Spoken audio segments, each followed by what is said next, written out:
my daughter was doing some. Yeah. So I just.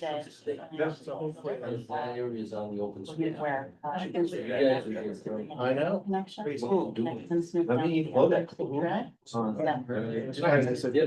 we're going to call to order. Yeah. The Capital Region Transportation Council Policy Board meeting of June 4th. We do have a quorum. All right, so first, when we open up, we have a presentation. But we'll do introductions first. Start with me. I'm Andres Blumbergs. I'm the Director of Planning and Development for the Town of Colony, representing Peter Crum. John DeFrancisco, City of Ransford, Mayor.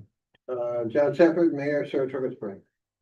Kate Manners, Schenectady County. I'm representing the chair, Gary Hughes. Chris Wallen, City Engineer, City of Schenectady, representing Mayor Gary McCarthy. Randy Milano, DOT Region 1, representing Greg Wickshire. Frank Inacaro, CEO, CDTA, Vice Chair, representing the Chair, Gary McCarthy. Sandy Misowitz, Capital Region Transportation Council. Anne Marie Salmon, Albany County Department of Economic Development, Planning and Conservation, representing County Executive McCoy. Mark Stiglione, Capital District Regional Planning Commission. I'm not representing Larry Schillinger because he's online today, but I'm with him. I'm happy to be. Warner. No, I'm with you, Mark.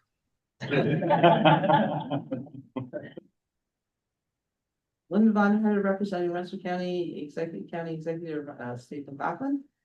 Bill Barrett, Clifton Park Town Supervisor, Chairman, Saratoga County Board of Supervisors. Michael Burdette, Thruway Authority, representing Phil Serafino. Martin Hall, Transportation Council. Madison Marisco, Capital District Regional Planning Commission. Lavina Garcia, planning intern at Capital District Regional Planning Commission. Good afternoon, Andy Tracy, Transportation Council. Melissa Cherubino, City Waterville, representing our mayor, Charles Patricelli. Nicole McGrath, Federal Highway Administration, New York Division Office. Chris Desney, Chief Operating Officer, CDTA. And then listening virtually, we have Adam McCarville from the Transportation Council, Mayor Dorsey Applers from the City of Albany, Larry Schillinger representing CDRPC, Chris Cook from the New York State Department of Environmental Conservation, Chris Marini from the City of Troy representing Mayor Mantello, Christine Permiano from the town of town of Glenville, Aaron Cassidy Dorian from the town of Niskayuna, Ethan Townsend from the Capital Region Transportation Council, Melissa Shanley from CDTA, Tony Christian from Creighton Manning, and I believe I caught everybody. Thank you. Okay, now we can move on. Yep. Right. Okay, we have a presentation from the Capital District Regional Planning Commission. Sure, thank you. I'll introduce Maddie in a second here, but this is an example of our partnership with the Transportation Council. How they invest some of their planning funds with us to do various studies, and this is an example of that work. And so we took a look at all modes of transportation in the Capital District and how they've changed pre-pandemic to post-pandemic, arriving at what we call now our new normal in the Capital District in terms of transportation trends. So without any further ado, I'll introduce our Data and GIS Program Manager, Madison Hersko. Hi, everyone. I'll be presenting today, like Mark had mentioned, we took a look at some ridership trends in the Capital Region. We primarily looked at CDTA, Amtrak, the airport, as well as CDTA's the cycle share program.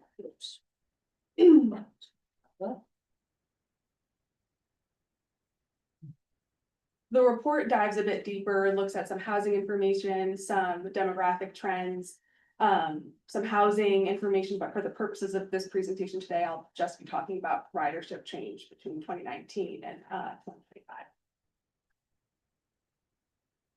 Sorry, restarting the technical glitch on my part. So you're keeping it short by just focusing on the ridership of buses? No, of all the modes. All the modes. Let's see. But it'll be short.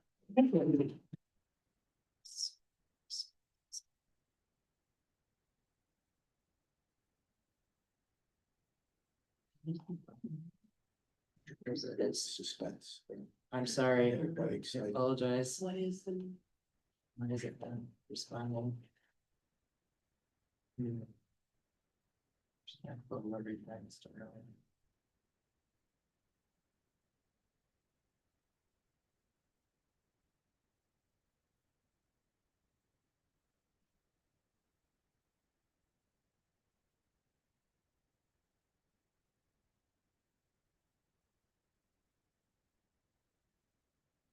Okay, sorry that. Okay, you can move on to the next slide. Okay, perfect. So like I had mentioned, the three modes of transportation we took a look at was CDTA, which includes three different submodes. We looked at motor bus, which includes local fixed route service and CDTA's BRT lines. This is the core of the system and carries the majority of riders, particularly essential workers and transit dependent populations. We also looked at commuter bus, which refers to those longer distance peak hour services like the Northway Express, which connects Saratoga Springs to the city of Albany. And also the demand response service, which provides pre-scheduled shared ride service for seniors and those with disabilities who require ADA accessible transportation, so like those flex services. We also looked at Amtrak ridership and the Albany International Airport passenger ridership as well. Just some terms before we dive in a bit. I'm gonna talk pre-pandemic refers to 2019 data or earlier. I'll use trips and ridership interchangeably, and that's the total number of unlinked passenger boardings, meaning each time a passenger boards a vehicle is counted as one trip, regardless of that person's transfers. And then I'll talk about recovery or the return of ridership to pre-pandemic benchmarks, typically measured in the number of trips. So we all remember the pandemic shocked the transportation system. We noticed a decrease in ridership in 2020 across all our modes of transportation. Some ways in which the transportation system responded was temporarily suspending fares, implementing rear door boarding to limit exposure, functioning at limited capacity to support social distancing, and the formation of COVID-19 task force, as well as some mask mandates and quarantine periods, particularly relevant for Albany International Airport's international arrivals, and implementing enhanced cleaning protocols.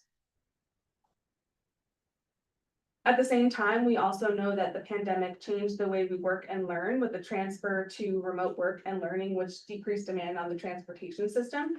Comparing these two census data points, the first being pre-pandemic, and then the number on the right is post-pandemic, or the most recent census data we have. We notice an increase of about 10% of people over the age of 16 saying that they work from home.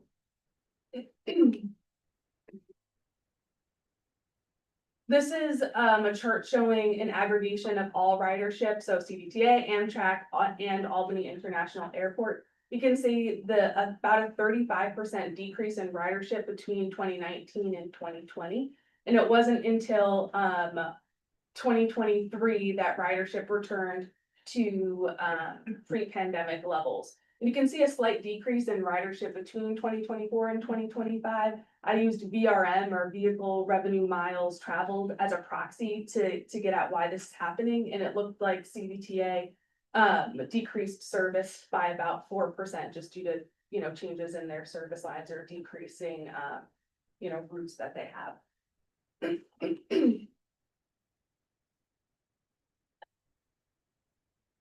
This is a chart that shows CDTA's all modes of ridership, so commuter, motor, and on-demand services.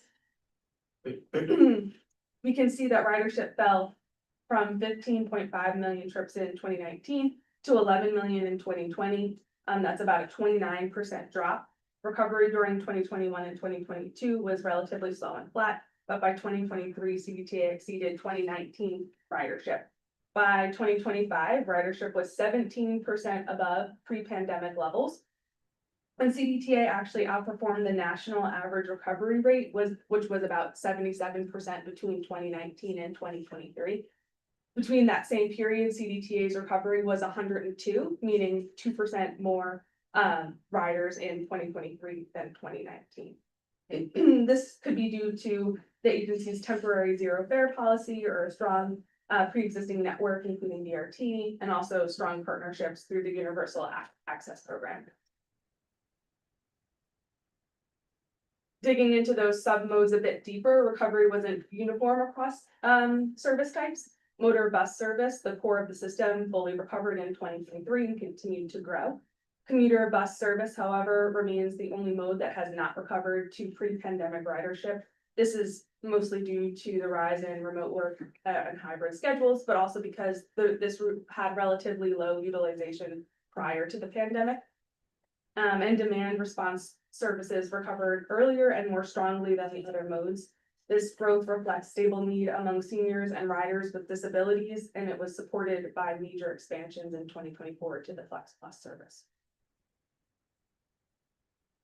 Beyond bus service, CDTA CDPHP cycle bike share program plays an important role in short distance mobility and those first and last mile connections.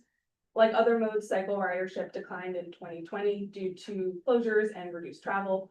But by 2021, demand rebounded and continued to climb, as well as the system expanded, bikes increased from 340 to 600, and stations increased from 75 to 125 between 2019 and 2025. And in 2025, ridership actually reached over 100,000 rides. Amtrak ridership in the capital region dropped sharply during the pandemic as well, falling from about 912,000 passengers in 2019 to 534,000 in 2020, the lowest point occurring in 2021 due to prolonged impacts on business, travel, and tourism. Recovery for Amtrak was slower than other modes, with ridership remaining below pre-pandemic levels through 2023. However, a strong rebound happened in 2024. And in 2025, Amtrak reached over 1 million trips, surpassing 2019 levels. This growth has been primarily due to weekend and leisure travel, and the Albany Rensselaer station consistently accounted for the vast majority of riders of that large red chunk on the chart there, accounting for about 85 to 90% of riders, reinforcing its role as the region's primary rail hub. Albany air travel at Albany International was heavily impacted by the pandemic as well, with passenger traffic decreasing by 66% between 2019 and 2020, and flights down 44% between that same period. The lowest point for the airport was April of 2020. However, passenger traffic rose nearly 90% from 2020 to 2021. The strong recovery was somewhat due to the airport's focus on domestic travel, though overall activity remained below pre-pandemic levels through 2024, and full recovery wasn't met until 2025, where passenger volume surpassed 3 million passengers for the first time in the airport's history. To bring this back to the regional level, all modes except CDTA's commuter bus routes have recovered from the pandemic drop in ridership. In 2019, there were about 19.5 million trips taken, and in 2025, there was about 22.5 million trips taken. Recovery varied slightly by mode, with CDTA rebounding in 2023, while Amtrak followed in 2024, and the airport in 2025. And although it took a few years for the system to recover, by 2025, ridership has not only returned to pre-pandemic levels, but surpassed them. And monitoring these trends will be important as long-term changes like remote and hybrid work continue to shape how we move about the capital region. That's a really brief overview, but the report has a ton more data and charts and graphs and whatnot. So I encourage you to take a look if you haven't yet. If you have any questions, I'll be happy to talk to you. Great. Well, the takeaway, it's all positive news. Congratulations, Frank, on the good work there. And, you know, I think it's investments that and strategic thought from folks at the airport, and really the changes in the types of planes and the destinations where they're going. So the hub and spoke model that the airport participates in has industry-wide gone through a change that's focused on larger planes, which allows more enplanements on fixed routes that they travel to, which explains some of that, but it's all good for the region. Thank you, Marisa. Thank you, guys. All right, now business. We'll move on to the March 5th, 2026 meeting minutes. They were distributed. I need a motion to approve minutes. We get a motion, or a second. Any abstentions or? Okay. All right, any nays? All right, All in favor, say in aye. favor? Aye. Thank you. Thank you. All right, next, performance expenditure report. Yes, just briefly, so every 6 months, we're required to prepare a summary of work that we've accomplished with the federal planning funds.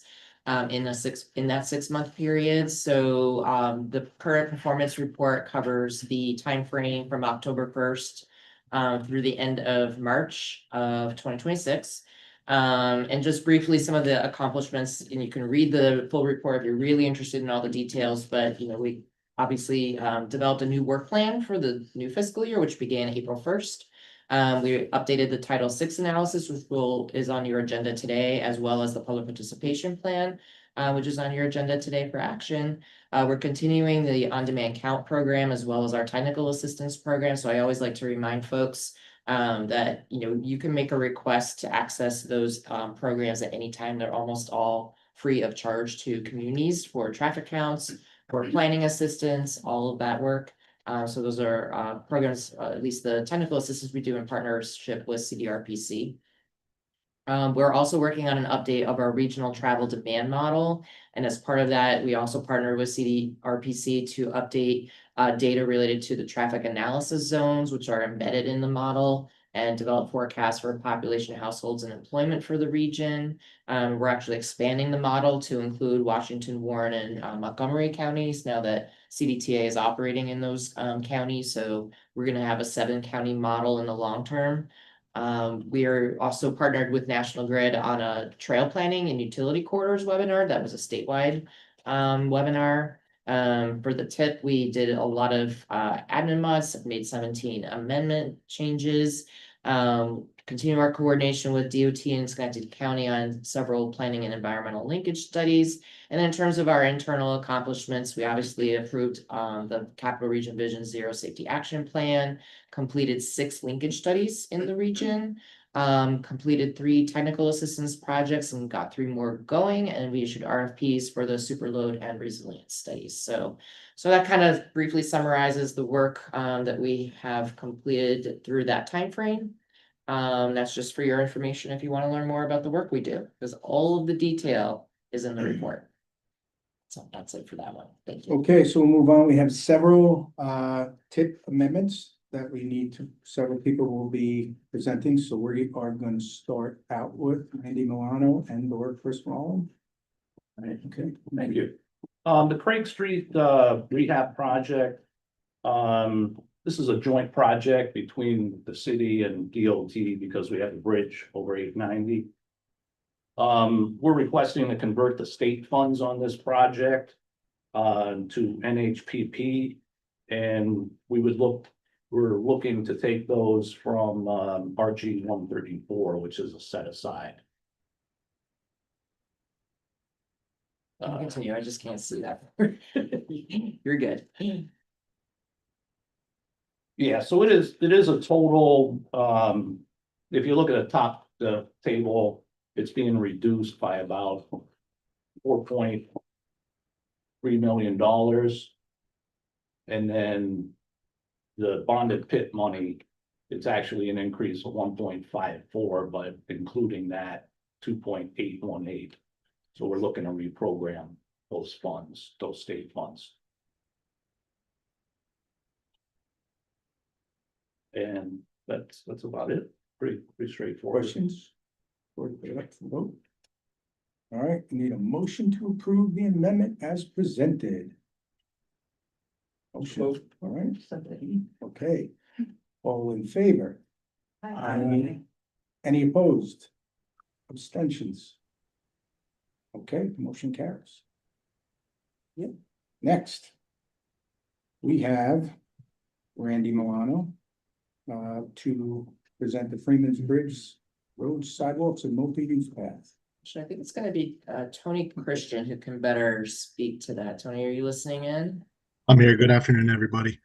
Good afternoon.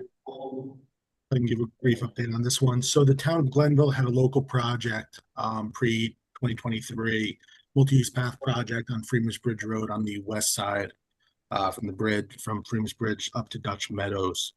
While we were in PS&E of that project, the town also received TAP funding for sidewalks, same project limits on the east side of the roadway. Also along that time, they also got STBG funds for a multi-use path from Dutch Meadows up to Route 50 on the east side as well. When those two fundings came in, the TAP money went into the old PIN of 176159, whereas the STBG funds went into 176249. So what we were looking to do with this TIP amendment was to shift funds to better align with the scope of work. All the east side work was being progressed concurrently. So we want to progress that under 176249. Also, as part of this TIP amendment, we're looking to add NHPP funds, 100% state funds. During the preliminary design of this project, the state recognized that they also wanted to pave Freeman's Bridge Road. So the additional state funds, the NHPP funds, will cover that paving and the associated traffic work down at the bottom. Thank you very much. And, you know, through discussion with DOT, they have agreed to add that money as part of this TIP amendment. Okay, any questions? All right, we need a motion to approve. Motion second. Okay, all in favor? Opposed? Abstentions? All right, carries. Thank you, everyone. All right, now I will take the liberties for CDTA, and I warned you, we have 6 project changes and 3 new projects that I have to speak to, so. All right, to start, we have projects T6B and for Star Bus replacement and expansion, and project T140 for Flex Microtransit vehicle replacement expansion. This is a scope change. This change requests that we combine T6B and T140 into one project as we begin to transition to a combined fleet for vehicles used for our Star paratransit service and our Flex on-demand microtransit service to allow for more flexibility based on service demands. The request also updates the funding source from section 5307 to section 5339 for fiscal year 2026. Additionally, that's federal fiscal year. Additionally, CDTA requests to update the project description to allow for up to 10% of the total project cost for project administration, as allowable under FTA Circular 9050.1A. The total cost of the 2 separate projects is equal to the cost of the combined projects. So we're gonna need which is 9.773 billion. We are gonna need a motion to approve. Actually, that makes a lot of sense. yeah, we're trying to be more Yeah. nimble. Let's actually, we go through them all first, right? Or do we do one at a time? You can do this group all together. Okay, you so can- all 9. Yeah, Yeah, the okay. CMAC will separate. All right, any questions on those? And then I'll move on to the remaining 8. Okay. Next project number is T11. CDTA requests to update this project description to allow, the project is passenger facility improvements at various locations. So CDTA is requesting to update the project description to allow for up to 10% of the total project cost for project administration as allowable under FTA Circular 9050.1A. There's no change to the total project cost or the funding source here. Any questions on that? We're just simply adding the 10%, up to 10% for administration support. Okay, so we will move on from T11. And next is project T14B, preventive maintenance for Saratoga. This change aligns programming to correspond with the updated cost estimate according to the CDTA board approved capital plan and actual funding appointments. All right, so it's a funding, it moves the current funding from 13.75 to 15.853. So this is a proposed scope change. And again, this will, yeah, that's it on that one. So if there's any questions on that, The bus maintenance or? yes, that's overall bus maintenance.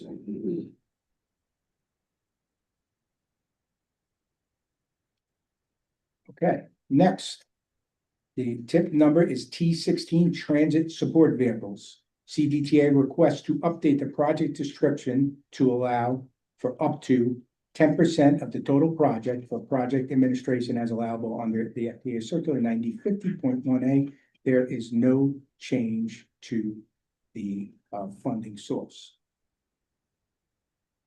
Questions here? Okay, next.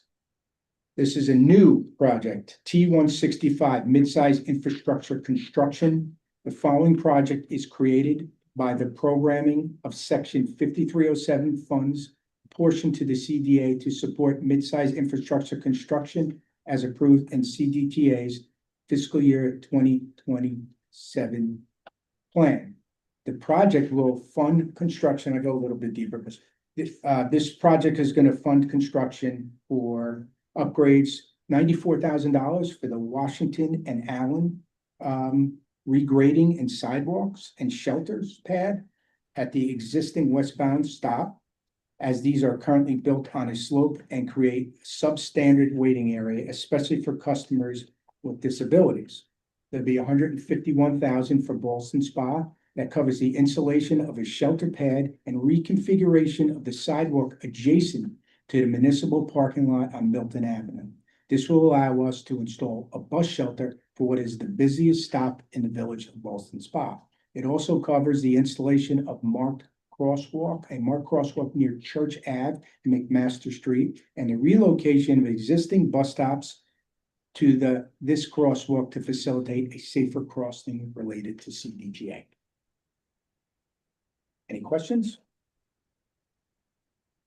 Okay, I think this is going to be the last one for this.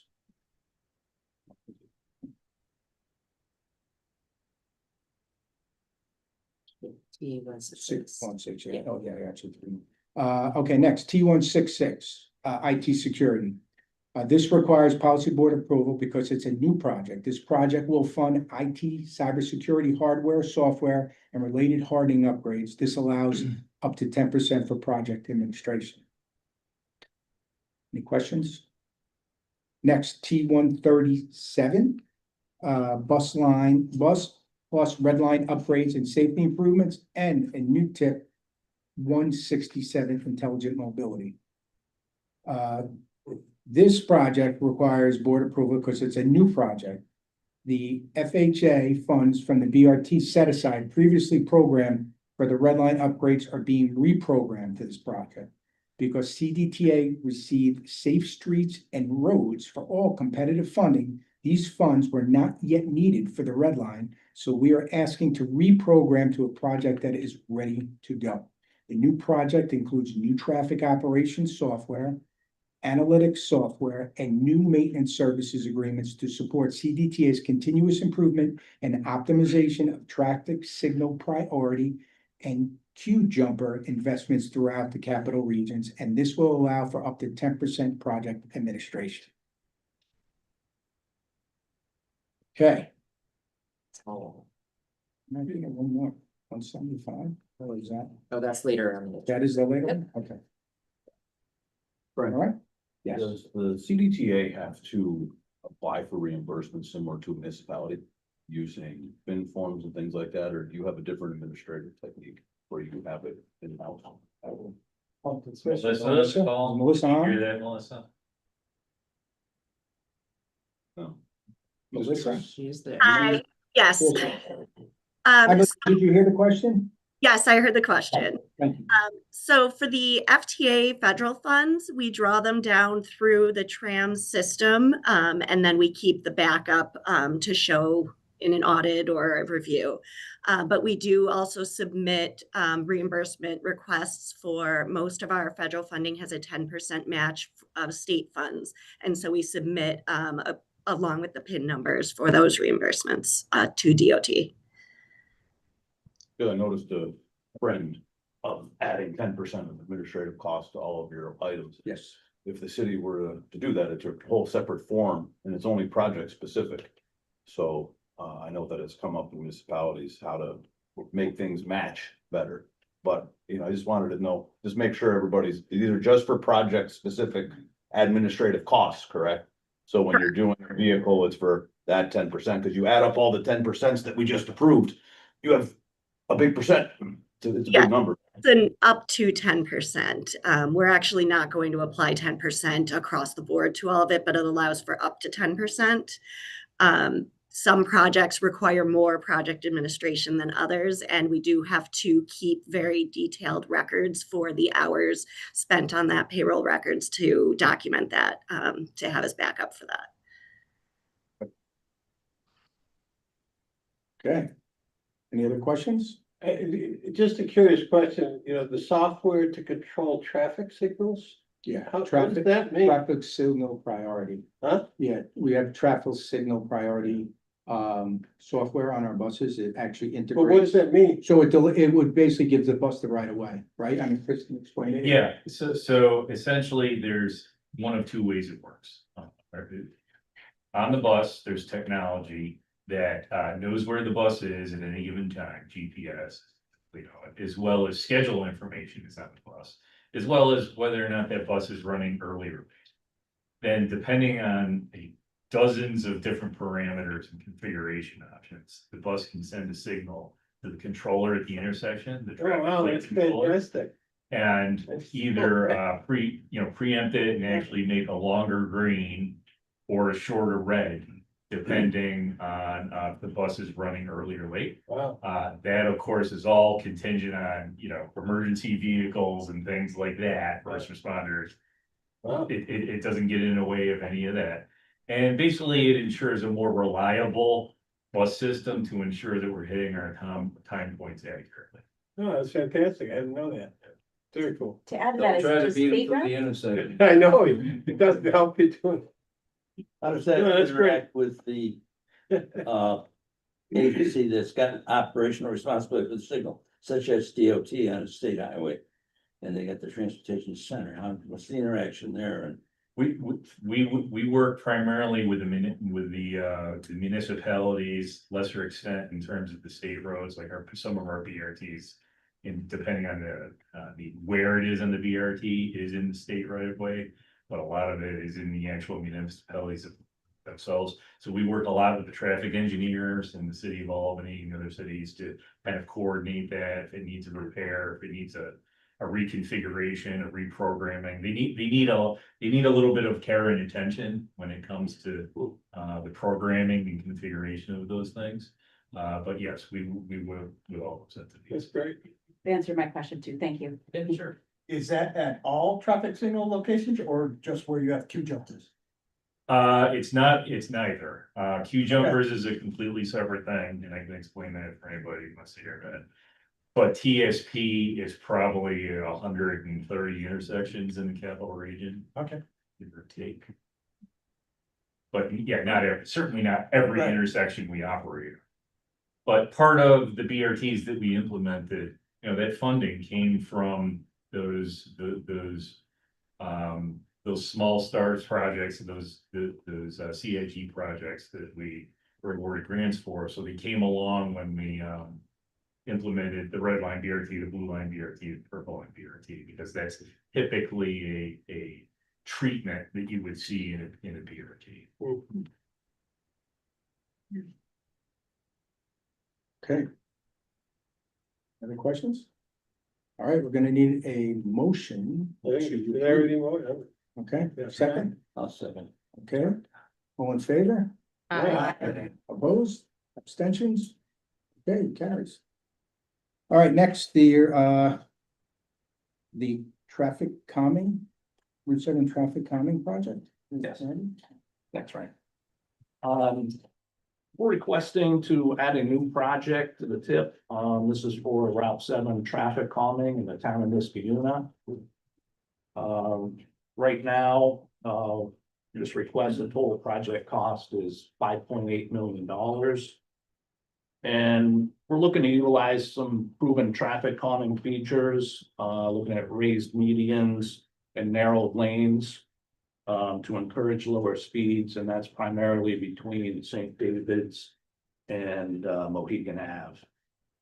We had an open house in April, and there's another one scheduled in July. And we're gonna present an alternative that includes a signal, crosswalks, and pedestrian accommodations at Hickory Road. So we're looking forward to that, and if anyone has questions, be happy to answer what I can. Did the town put in for the SS 4A? Yes, Yes. town of Niskuna did go after supplemental funding to expand the limits of the work that's being done in this project. Yeah, studies are done on this, preliminary design is completed, so. Looking to let, the tip letter says the fall of this year.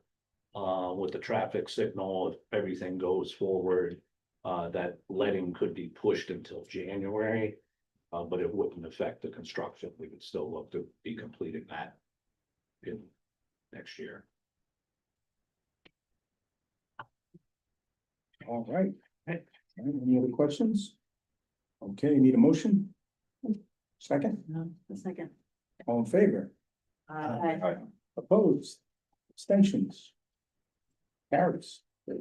All right, next we have section 5310, enhanced mobility of seniors and individuals with disability grant projects.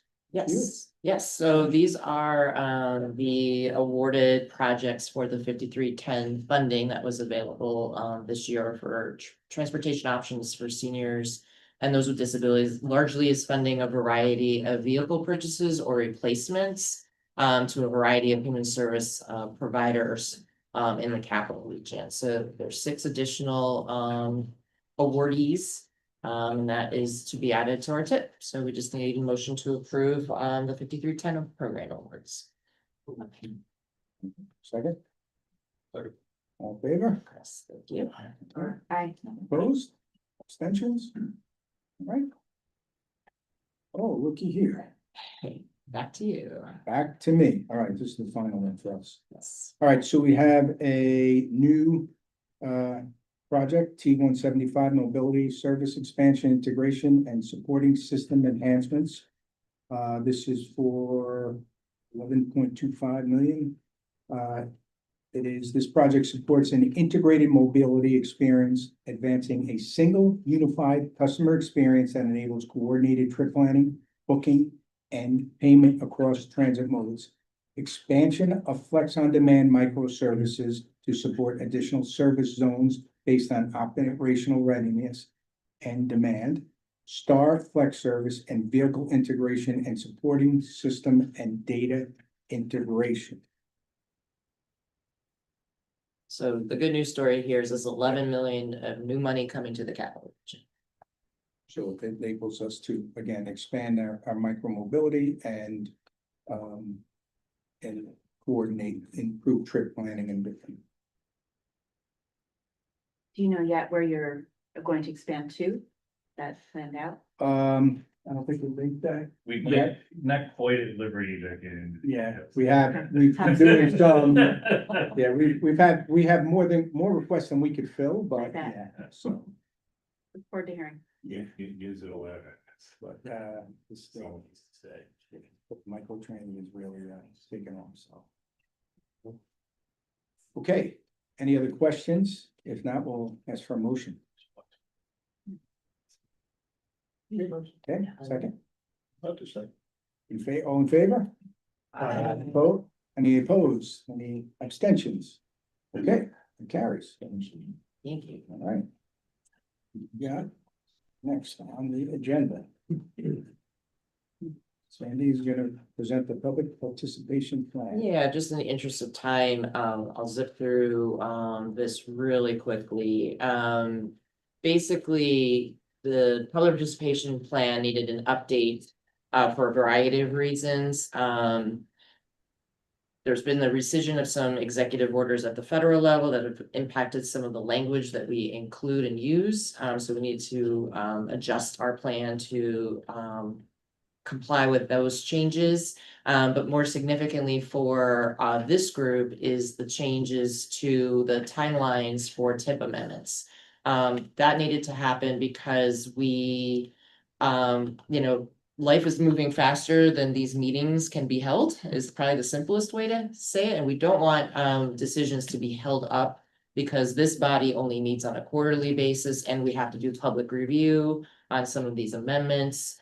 Similarly with our planning committee work, we just don't want to slow down the process. And it's not to say, of course, we still want to do public involvement. But we needed to just change some of the timeframes that we're using on some of these provisions. So the so this table sort of highlights the changes that are proposed in the public participation plan.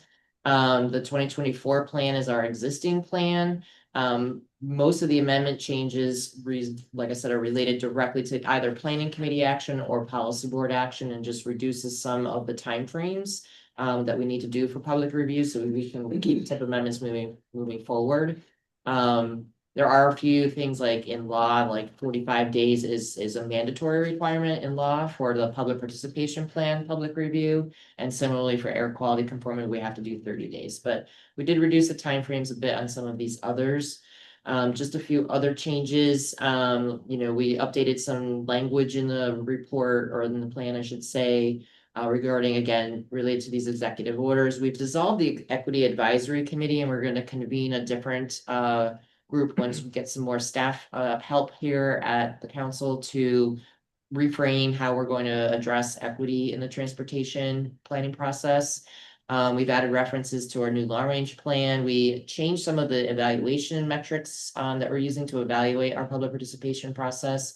And we just removed our limited English proficiency plan from the appendix, although it is still a reference document. We did have a public comment period. Like I said, it's mandatory. It just closed. We didn't receive any comments.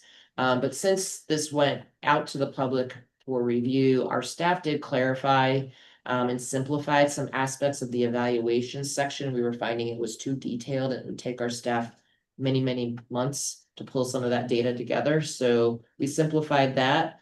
And then we added the Title VI plan as a core planning activity, removing another plan to replace it because the Title VI report is not a plan. It's a different thing.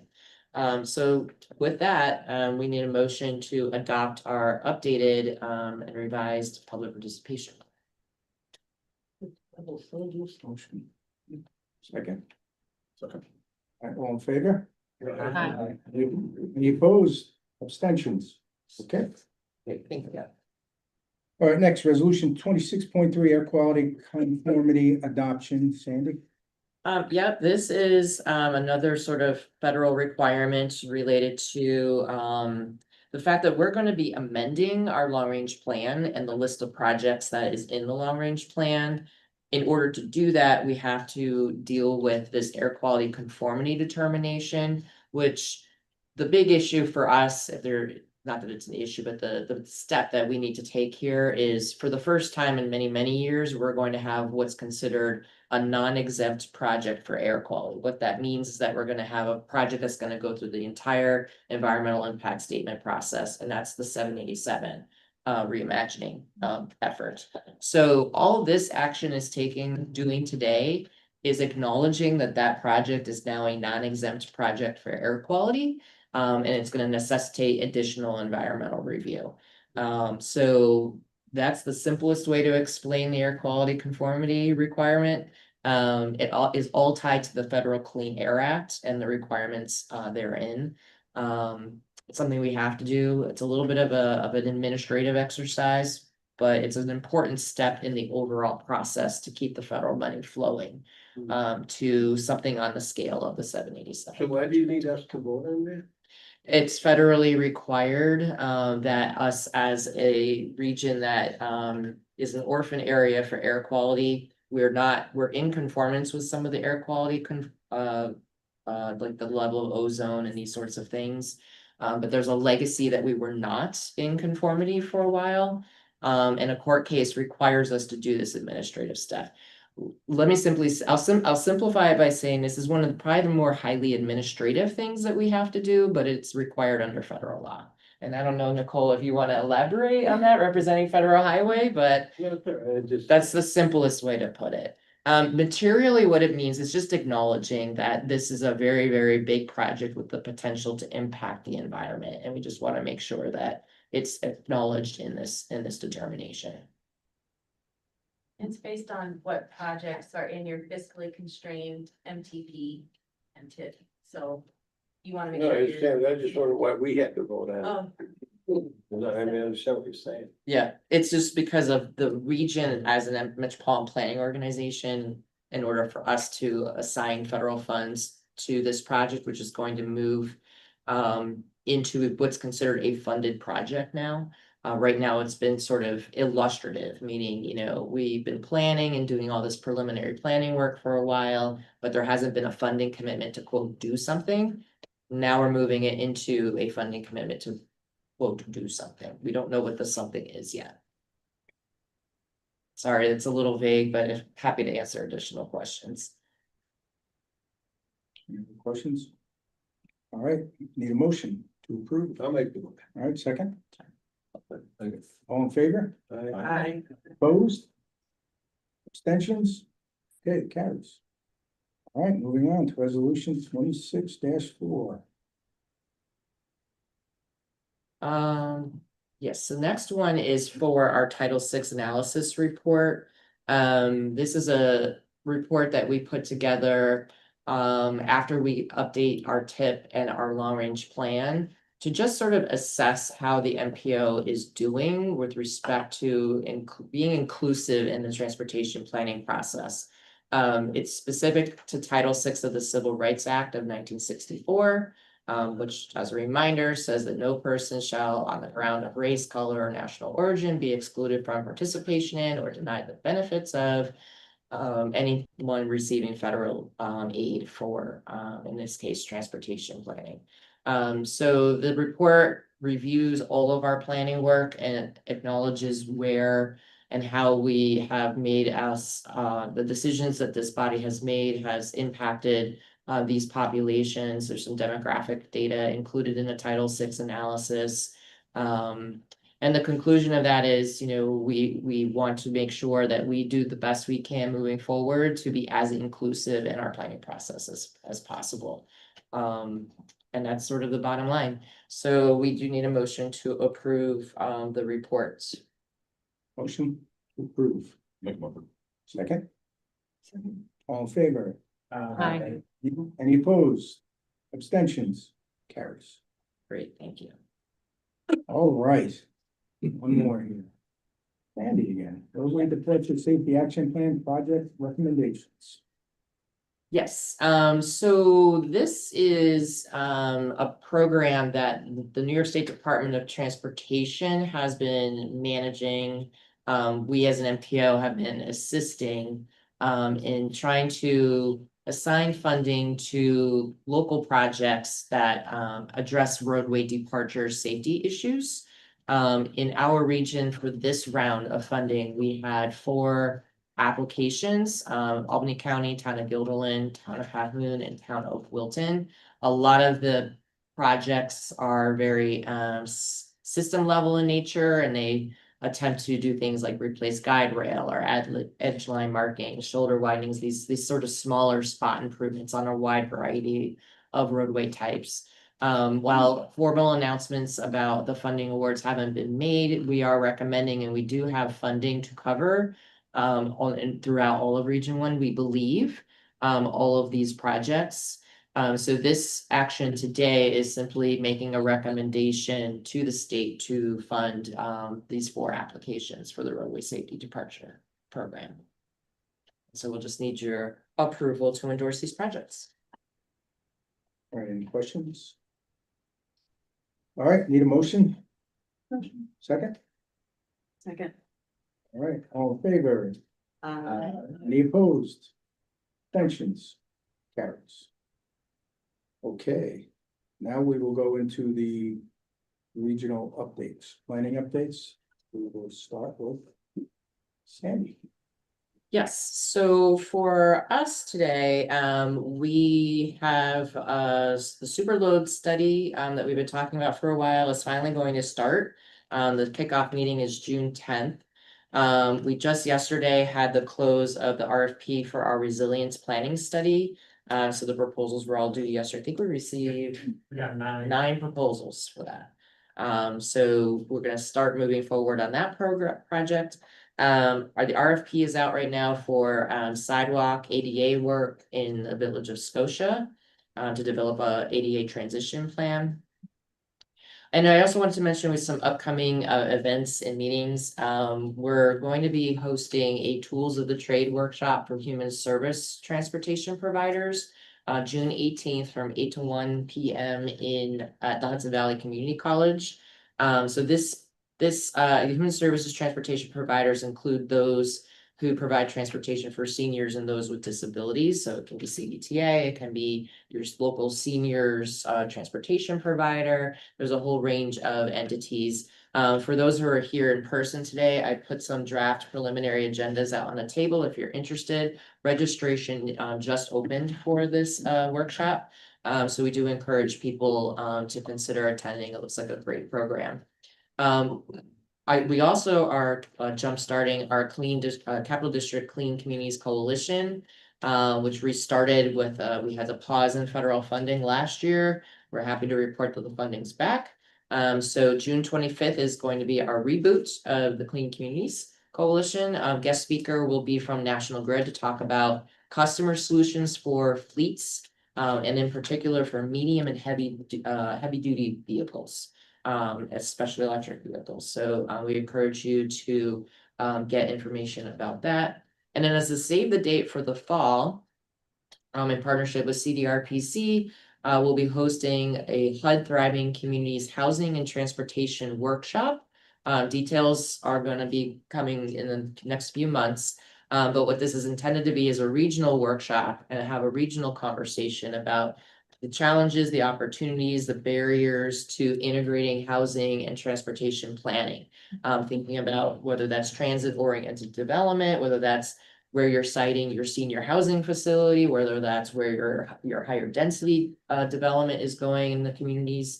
So it's intended to be a broad regional conversation. We're hoping to engage planners, community planners, community officials, decision makers in that. So more information will be coming about that soon, but save the date of September 23rd for the HUD Thriving Communities Workshop. And I'll stop there. All right, moving on to CDRPC, Mark. We have. Okay. Mark, go ahead, take it. Are you sure? I'm positive. Okay. No, you're physically there. Go ahead. All right, great. In addition to today's presentation on transportation, since we last met, CDRPC released new data on building permits in the region, housing sales, and cost of living. All that stuff can be found on our website. In the next couple of days, maybe even tomorrow, we're going to be releasing a report on migration, interstate migration and intrastate migration to see what counties people are moving to and moving from in our region. Last week, we announced the launch of our Capital Region Natural Resource Inventory Portal. This is a new interactive web-based planning resource designed to help municipalities visualize and protect important natural resources in their communities. It's a web-based application that will allow communities themselves to do all the mapping and research that underpins a natural resource inventory. And they can use the tool for free. It's very robust. It includes template materials for the narrative portions of the natural resource inventory. So if you have any communities looking to do one of those, have them reach out to us and we can help them get set up in the tool. They shouldn't need our help. It should be intuitive enough, but it's a new resource that we're pretty excited about. Also, the last couple of weeks, we launched a interactive mapper that shows the location of tier 1 and tier 2 battery energy storage systems, also known as BESS systems across the Capital District. We use data from NYSERDA. This includes people that have battery wall systems in their homes or the more industrial and utility scale battery energy storage systems that are around our region. It's surprising to see how many actually that they are. We also are hosting throughout the summer into the fall a climate action webinar series, the first Wednesday of each month. Upcoming topics include energy efficient buildings, geothermal energy networks, community climate action planning, and sustainable land use. You can register for those on our website. And save the date for our annual October 16th Planning and Zoning Workshop to be held probably at Hudson Valley Community College. We're not going to be sure if it's going to be across the river or at their new location in the city of Albany, but we'll have to see. All right, thanks. Next, we're gonna do CDTA. Chris Desney, Chief Operating Officer, is going to provide our updates. Sure, thanks, Frank. First of all, realize we threw a lot at you at today's board meeting. Thank you for the continued support in advancing all these important initiatives. I want to point out one in particular, the red line upgrades. That's been something that's been in the works for a couple of years now, slowed down a little bit due to some changes in some FTA regulations along the way. But that is well underway. We're hoping to break ground on that this construction year, and you'll start to see some activity and some improvements along the red line this year, starting in Schenectady, continuing west, so starting on one end, continuing down the other end. It's interesting because I just realized that this year would mark the 15th anniversary of the Red Line BRT. So the first BRT in upstate New York, outside of one, I call it a minor exception in New York City that beat us out back in. But we won't dwell. The other item is transit-oriented development. Sandy, timely couple of mentions to you about some activities coming up with that. That's something that we're noticing that the FTA is putting a focus on encouraging us and our partners to take a closer look at and advance at a minimum studies, if not actually engaging in some development. There's some pilot programs, there's some grant money out there available for assessing some of this work, and we anticipate that we'll be going after that. But this is not a CDTA in a vacuum type of thing. This would require that this board and obviously other development entities, as well as planning organizations, as well as perhaps private developers. So FTA's made it clear, Frank's made it clear to us staff that this is something that we're going to be looking to kind of developing a little more going forward. So I'm sure there'll be more to come on that as the months go by. We might be reaching out to many of the folks in this room for participation.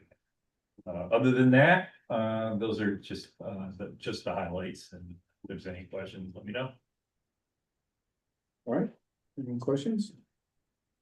All right, New York State DOT, Randy?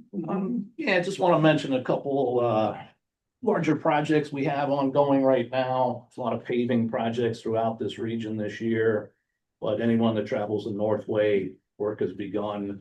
There's two separate contracts, one in Albany County from Western to the Twins, and then in Saratoga County from the Twins to about exit 11.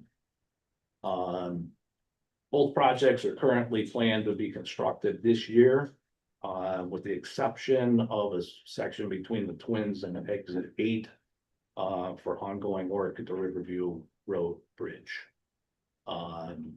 That replacement, that is currently looked at completion in June of 27, and then we'd come back in and finish that last section of paving. Staffing, on the staffing side of things, Mark Saunders, the resident engineer in Rensselaer County, has retired. And Brian Lashway, who was the RE in Greene County, has taken over that role there. And yeah, that's about all I have right now. Thank you. Yeah. Did you say the Riverview, bridge replacement would be done a year from now? Is that? Yeah, right now it's currently planned for completion in June of 27. Right. Depending upon how things go, may get completed a little bit sooner, but right now I think that's a pretty safe bet. Gonna make it a little higher too, right? Yes, yeah. Yeah, and that project is actually, it's Nelson Ave Extension. There's two bridges up there. Yeah. They're both part of that. All three of those bridges are in the same contract. Right. So, Right. and Okay. again, yeah. So, And just a side note, I gotta commend DOT and the Thruway on all their work that they're doing to raise awareness of safety in the work zones. yes. Yeah, I mean, because it's absolutely ridiculous what's happening out there. I travel the Thruway and other streets and you see these people just going through these work zones like they're going to Indy 500. So I think it's starting to resonate, with folks. So Yeah, thank you. And I know I do see some safety reports from time to time, and if you look at them, it's kind of it's overwhelming. The amount of violations and types of violations that you're seeing. I think with a lot of the automated stuff, get a ticket in a work zone now, it'll get your attention and it will get you to slow down. Safety is a big part of what these guys do, and it's a tough job. So everybody just try and slow down. all right, State Thruway Authority, Mike. So I just have one quick update for you all. Our comprehensive safety action plan has the comment period has come to an end. We plan on we are doing a draft currently with the draft being reviewed at a safety summit in August for our executives to review and comment. Once that is done, we have a final action plan to be adopted sometime in December. That's all I got for you. We have anybody from the Albany County Airport. Board. Right, regional or local planning activities, any? Anybody else, or anything? I have a couple of updates from Albany County. Our local development corporation, Albany County Alliance, is currently working on a traffic study for the Port of Queens area. They're working with Creighton Manning. They had a great community engagement session a week ago with, upwards of 50, 60 attendees. So more to come on that. And the Alliance is also hosting a public workshop for the downtown Albany bus terminal project in the former McDonald's. There's a second workshop next. I think it's Ninth. Tuesday the 9th. Yeah. Okay. I would just for open other business. Yep, Yeah. anything Else? Other business? All right. We don't go through the details of the upcoming meetings, but they're there for your reference. So we just need a motion. Motion to adjourn. I'll make the motion. Yes, Okay. Adjourn. we need a second. Yeah. Oh, I didn't hear it. I'm sorry. Okay. Thanks, everybody.